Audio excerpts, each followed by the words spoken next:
Welcome back to another technical deep dive here in the debug zone. Today, we're tackling a big question and breaking it down with insights from other users. Hopefully, this clears up some misconceptions and helps you get the answer you need. So, buckle up, stay a little curious, and let's jump right in.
And that's a wrap.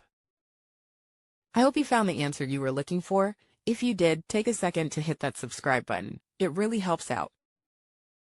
And let me know in the comments which solution worked best for you. See you next time in the debug zone.